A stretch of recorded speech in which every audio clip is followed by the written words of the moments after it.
What is up, everybody? It's Ronin, and today I'm coming at you with a learning how to play on the new Noble Knight archetype. Yes, because they got another one.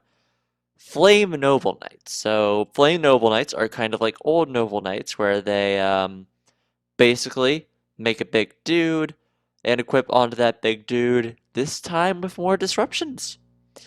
Yeah, so essentially you have the Flame Noble Knights, and they all have, most of them have the common ability to equip themselves to monsters from the graveyard, if they are the free main ones, that is, being Flame Noble Knight Ogier, Flame Noble Knight Maugus, and Flame Noble Knight Olivier. Beyond that, though, yeah, the main thing they do is make Flame Noble Knight Emperor Charles, which I'll go over real fast because he is kind of the main focus of the deck. So Flame Noble Knight Emperor Charles is a level 9 synchro, requires a tuner and a non-tuner. And if a monster is equipped on the field, becomes equipped with anything once per turn, it lets you destroy one card as a quick effect, non-targeting even during the damage step. Then, during the end phase of any turn, you can equip a equip spell from your hand or graveyard to this card. Then equip a Fire Warrior from your deck to this card as an equip spell that makes it gain 500 attack, each effect being a hard once per turn. So the idea behind it is you make him unkillable, and then you use the Flame Noble Arms or whatever else you want to use to equip in order to disrupt the opponent. This very quickly can get up to 4,000 and more attack that cannot be targeted or destroyed, so it kind of just becomes Chaos Max if Chaos Max had disruption. And yeah, it's pretty cool. But now let's go ahead and talk about ways to get there, starting with the classic Noble Knight engine of Madrot and Merlin. Merlin attributes itself to summon a Noble Knight from your deck. That includes Flame Noble Knights, so it's pretty cool. However, it does lock you into Noble Knights for the rest of the turn. Madrot, if it's by itself, lets you special summon another Noble Knight from your deck. However, you then have to destroy a equipped spell you control, and it needs a equipped spell to have this effect. It is also treated as level 5 with a equipped spell. A classic starter card and regular Noble Knights, obviously as effective here. You run a lot of equipped spells, as well as a lot of ways to get to equipped spells. So it's a neat little thing, because what you can do is summon it, equip it, pop the equipped spell to summon the tuner from the deck, Olivier. He's a level 4. And if you popped one of your normal noble arms, then you are able to re-equip it onto him. You have a level 5, you have a level 4, therefore you can make Charles. So pretty good stuff. Then there's the other way to get to your Charles, which a lot more steps, but arguably better. In order to do that, you need to open up with Ogier and Renaud. So, Ogier, when normal summoned, lets you Foolish Burial a Fire Warrior or a Noble Arms card. So it's a little bit of an Armageddon Knight. Uh, and Renaud, when you control a Fire Warrior, lets you special summon itself from the hand, treating it as a tuner, and when it's special summoned this way, it lets you recover a Fire Warrior from your graveyard. So the basic combo goes, summon Ogier, send Astolfo, then you're able to special summon Renaud to get your Astolfo back. From there, you make Flame Noble Knight Vanguard Roland. Roland is a tuner, level 5, requires a tuner and non-tuner, and when it's synchro summoned, it lets you dump a Noble Arms at the end of your turn into the grave, and then you are able to search a Fire Warrior from your deck, and when it's in the grave, it can equip itself onto a Fire Warrior, or any warrior, I should say, very sorry, and that monster will gain 500 attack points as a quick effect, so you make that, right? Then you have your Astolfo in hand. Now, if you have another level 4 Fire Warrior in hand, you can use Astolfo's effect, which, by banishing it or another one from your graveyard, so you could also use the Ogier that you just uh, used for the Synchro Summon, banish it or something else in your hand. I personally like to banish something else in my hand because Ogier has a really cool equip effect from the graveyard. You special summon this from your hand, and then it takes on the level of the monster banished for its summon. From there, you have a level 5 tuner and a level 4 monster. You can make Charles, and then during the end phase, you can equip Charles with a Noble Arms from the graveyard. Search Ronin, which serves as a disruption, but we'll go over that in a second. As well as equip a fire monster from your deck, and if you banish something from your hand for Astolfo, you'll be able to equip your Ogier from the grave, making it so that your Charles cannot be destroyed by card effects, and any other protections you might get from equipping another fire warrior, like say Olivier, which makes it so that the equipped monster cannot be targeted by card effects. And whatever other noble arms you want. I think Clarent is honestly a really cool card here because Charles gets big. Charles gets big. Roland, we'll go over it now. As a quick effect, it lets you equip it to a fire warrior, well, face-up monster you control, I should say. Very sorry. Uh, it lets it equip from your hand to anything as a quick effect, so that will allow you to proc Charles's ability while giving it 500 more attack points. And during the end phase, if it was sent to the graveyard from the field, you are able to search for a fire warrior. So it's pretty good.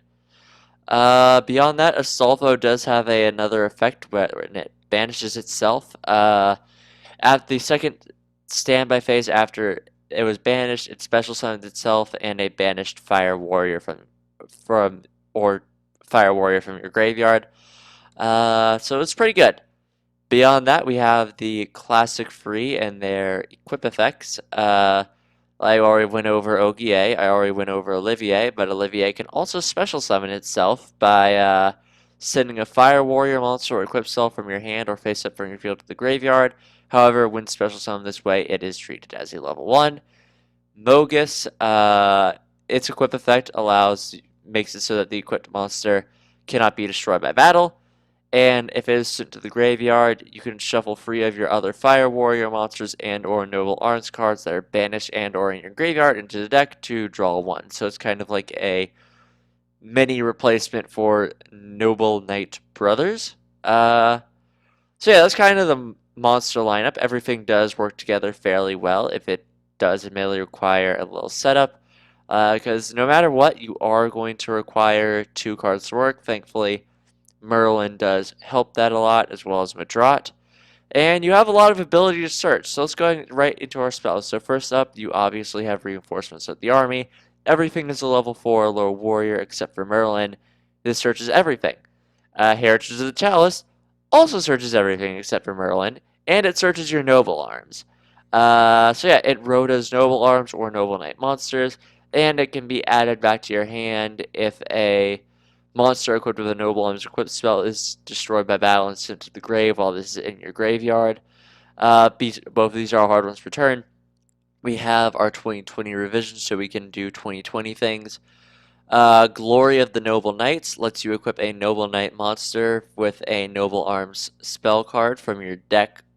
So that does serve as a disruption with Charles if you can equip things. We have Noble Arms of Destiny, a destruction shield once per turn. Noble Arms Caliburn, the best one because it lets you gain 500 life points as a soft once per turn. It gives the monster equipped 500 attack, and you loop this thing to hell and back. Any Noble Knight player will tell you that much. Clarent equips only to a warrior and allows you to pay 500 life points for the equipped warrior monster to attack directly once per turn. And then we have this name, which I am terrified to pronounce, Arfudutor, I think. By the equipped monster paying 500 attack, it can destroy spell traps. It's pretty cool. They all have the common effect that when they're destroyed on the field the first time, they can re-equip to an appropriate target on the field, so they're kind of hard to get rid of. The Flame Noble Arms do not share this quality.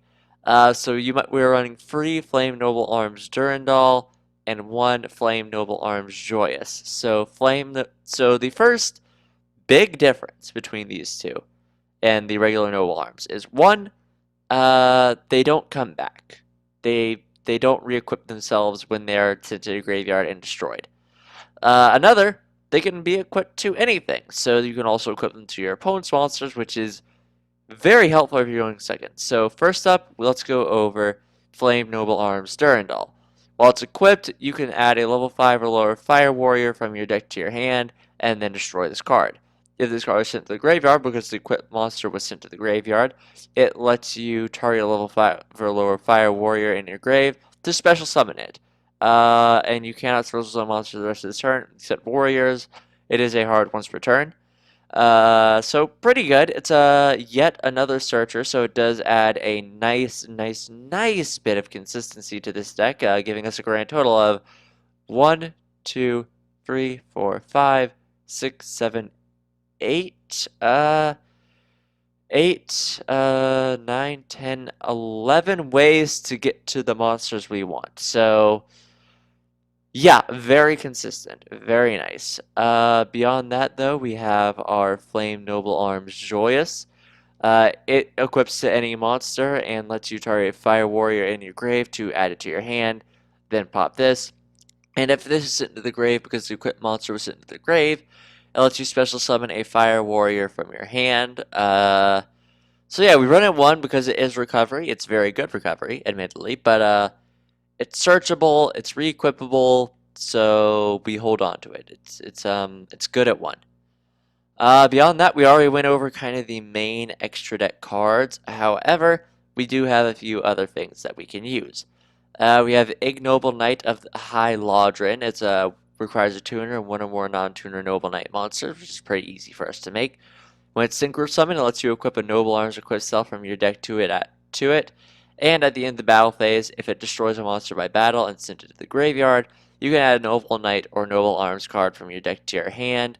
You can only control one of it. So it's a searcher. It lets you have access to any of your Noble Arms spell cards. So super easy to make. Yeah, it's worth playing at one. It can get some nice searches off.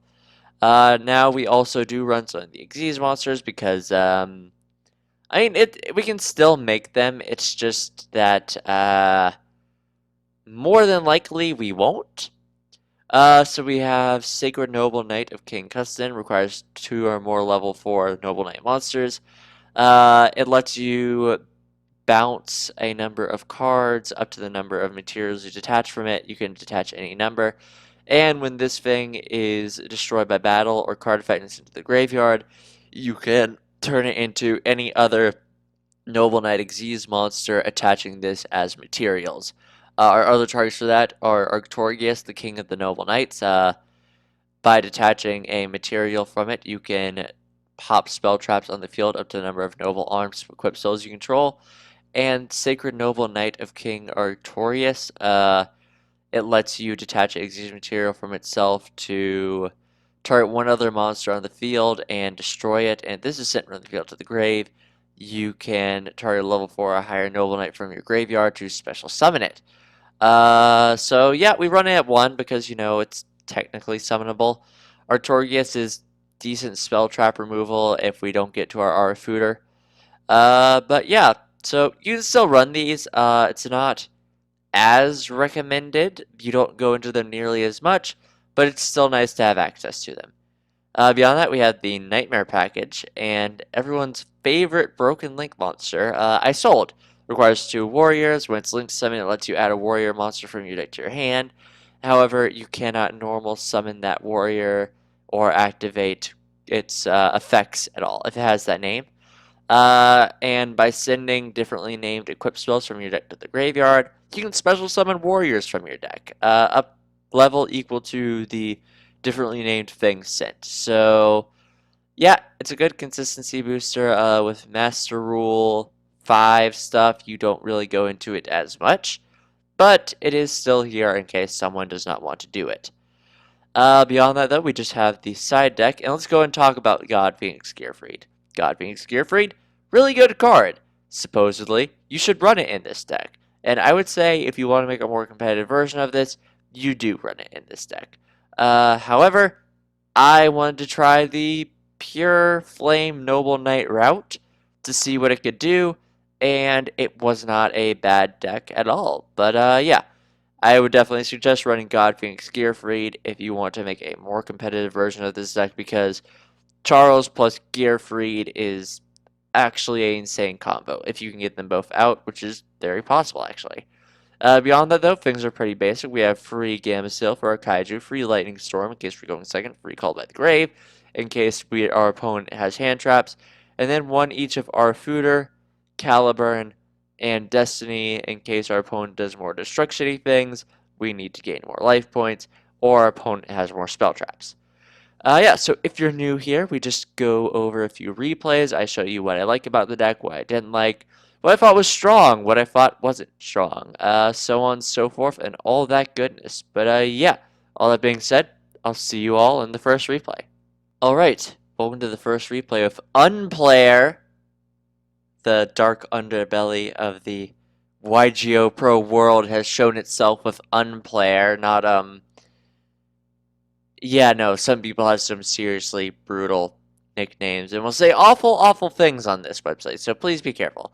Yeah, so we are playing against Eldritch, and we are not going first here, but we are in a pretty good spot here, so this is going to be our starting hand, and our opponent is going first. And this isn't the worst thing in the world. We do have Madrat plus a Noble Arms equipped spell, so we will be able to get to our Charles. Plus, the Glory of the Noble Knights does give us a good disruption. So, there we go. That's pretty good.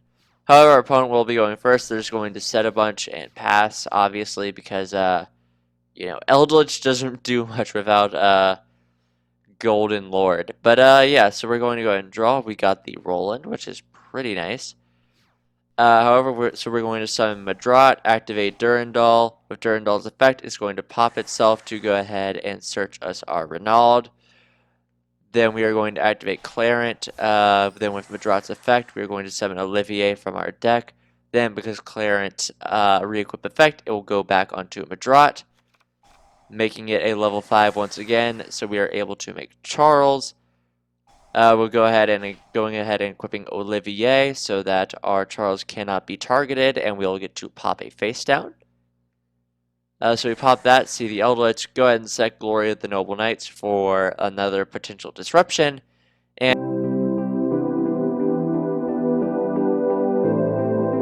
it is going into our opponent's turn. And with this, we re-equipped Clarent, so we will have the ability to potentially attack directly. And we equipped Mogus, so we don't die by battle. So, all in all, pretty good. So our opponent is going to go ahead and set the red splatter from deck. Activate it to get the Golden Lord. Obviously, their spell traps are now live. So he's going to go ahead and try to use the Conquistador, which is a non-targeting destruction, which would be bad for us. Thankfully, though, we do have Glory of the Noble Knights, so we are able to equip Noble Arms of Destiny from our deck to avoid the destruction effect, as well as get a pop-off. So we are able to now pop the other face down because I was worried about what it was, because if it was, well, if it was another way to destroy things, then our Noble Arms of Destiny was already used.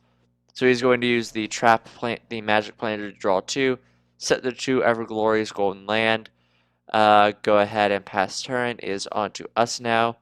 We're going to summon Mogus, and because we now control a Fire Warrior, we are able to summon Renaud from our hand. And with Renaud's effect, we are going to try to recover our Durandal. However, he is going to chain that to set the Conquistador. We do get the Durandal back, and we are going to go ahead and make Isolde to try to get a search. However, he is going to use the negate thing on that. Then we activate Durandal, giving it to our Flame Emperor, attempting to use our pop. Or he's going to tribute it, so it would normally pop and destroy, thankfully Noble Arms of Destiny. However, we're going to go ahead and use Durandal to search ourselves in Astolfo.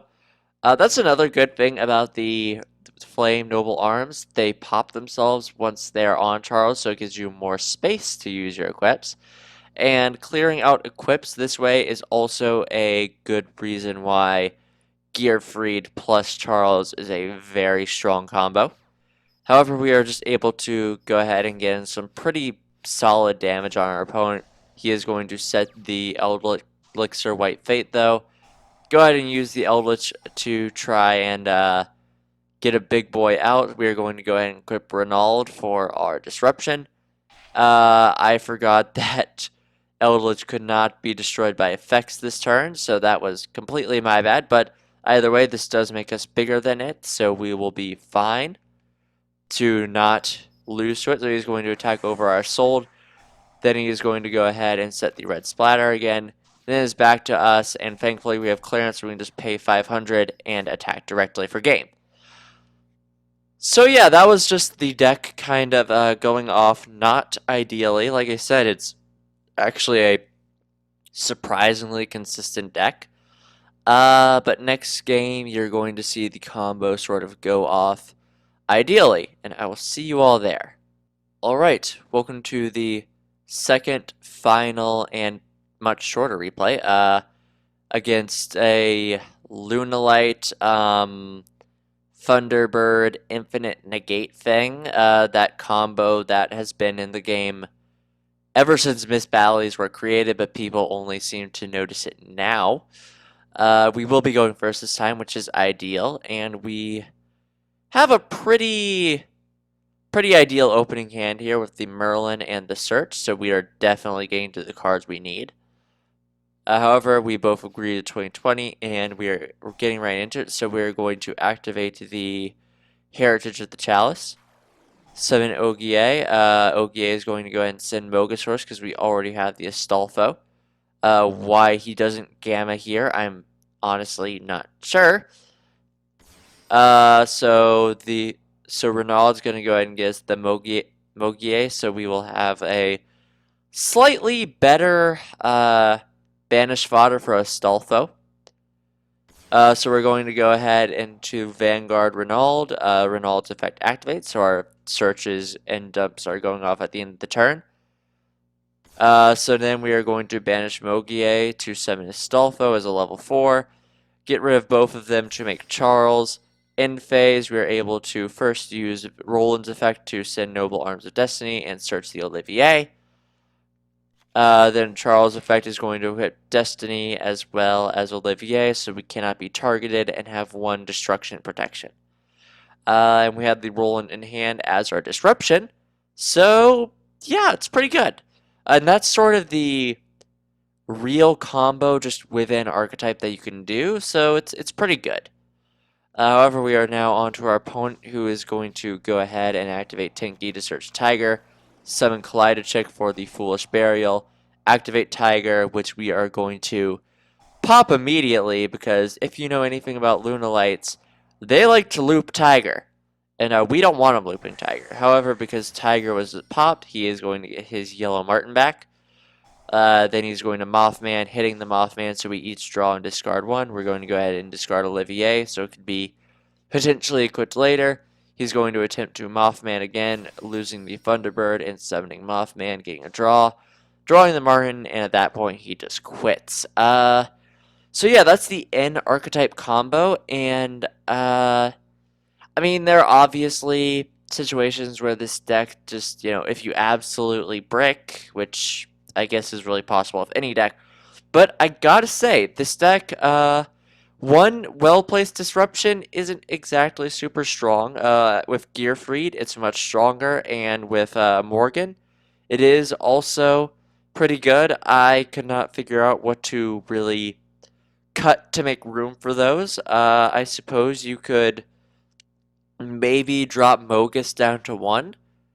But that's the only thing I can really think of at the moment, because right now, just making Charles is really good. I would love to hear your recommendations, though, about what could be cut to add things like Phoenix, Gearfried, and Morgan, because I'm just really not sure at this point. But yeah, that's the deck. I personally think it's really cool. It sticks with Noble Knight theming. I do like that the monsters equip and give abilities, so it's kind of like the soldiers are coming together to support the Emperor. I think that's a really cool sort of evolution to the playstyle, especially because the equipped effects are protection that are much better than a lot of the noble arms. So yeah, I think it's really cool. I like this, and I'm definitely going to work on it more in the future. But yeah, that's pretty much it. Let me know what you think of the deck, as I asked before. And yeah, all that being said, like if you liked, comment if you have something to say, and subscribe if you want some more. This has been Ronin, signing off.